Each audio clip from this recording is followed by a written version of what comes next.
ஹாய்ங்க, எல்லாத்துக்கும் வணக்கங்க. இன்றைக்கி அருமையான சுவையில் ஒரு மீன் குழம்புன்னு பார்த்துர்லாங்க எப்படி செய்கிறதுன்னு.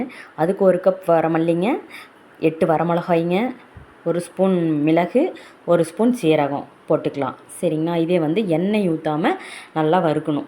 வறுத்துட்டு இது பொடி பண்ணி வச்சுக்கலாம். வழக்கம் போல் மிளகாட்டுற மாதிரி தானுங்க, அதே தான், வேறு ஒன்றும் இல்லை.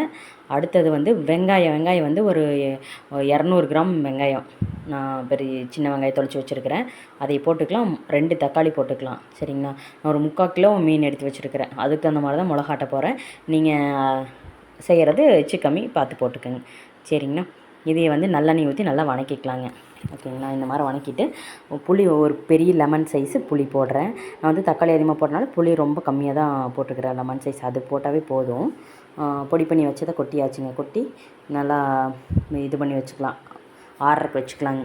ஆறரைக்கு வச்சுட்டு அது பாட்டு காரிட்டிக்கு. நான் தேங்காயெல்லாம் போட மாட்டேங்க. உங்களுக்கு தேங்காய் போட்டால் அந்த டேஸ்ட்டு வராது. மண் சட்டியில் எண்ணெய், கடுகு போட்டுக்கலாம். கடுகு, வெந்தயம் வேணுன்னா போட்டுங்க. எங்களுக்கு வெந்தயம் பிடிக்காது, அதனால் போடல.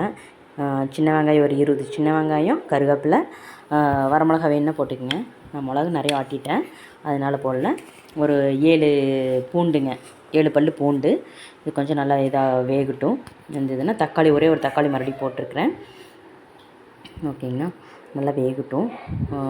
உப்பு மஞ்சத்தூள் போட்டுக்கலாம். நம்ம உப்பு மஞ்சத்தூள் போட்டு கொஞ்சம் நல்லா வேகட்டுங்க. இது வெந்தோடனேயுமே நம்ம அரைச்சி வச்ச மிளகா ஊற்றிடுறேங்க. இப்போலாம் தானுங்க வேலை, வெரி சிம்பிளுங்க. இதுக்கு ஒரு பயங்கரமான வேலை கிடையாதுங்க. வெங்காயம் தொளிச்சா குழம்பு ரெடி, அவ்வளோதானுங்க. பார்த்திங்களா? உப்பு மட்டும் பார்த்துட்டா சரிங்க. நல்லா கொதிக்குதுங்க குழம்பு. நல்லா கொதிக்கும்போது நம்ம மீனை போட்டுடலாம். அயிலை மீன் தான் எடுத்து வச்சுருக்கிறேன் நான், போட்டுக்கலாங்க. எல்லா மீனையும் இந்த மாதிரி போட்டு ஒரு ரொம்ப நேரம் கொதிக்கக்கூடாதுங்க. மீனை போட்டு ரொம்ப சிம்மில் வச்சுருங்க. ஒரு 3 நிமிஷம் 4 நிமிஷம் இருந்தால் போதும். சரிங்களா? 4 நிமிஷம் கழிச்சோன்னே கருவேப்பிலை போட்டு ஆஃப் பண்ணிடுங்க. அடுப்பு ஆஃப் பண்ணிவிட்டு, ஆஃப் பண்ணாலும் இது கொதிக்கும், மண் சட்டிங்கிறதுனால. பாருங்கள் எப்படி இருக்குதுன்னு.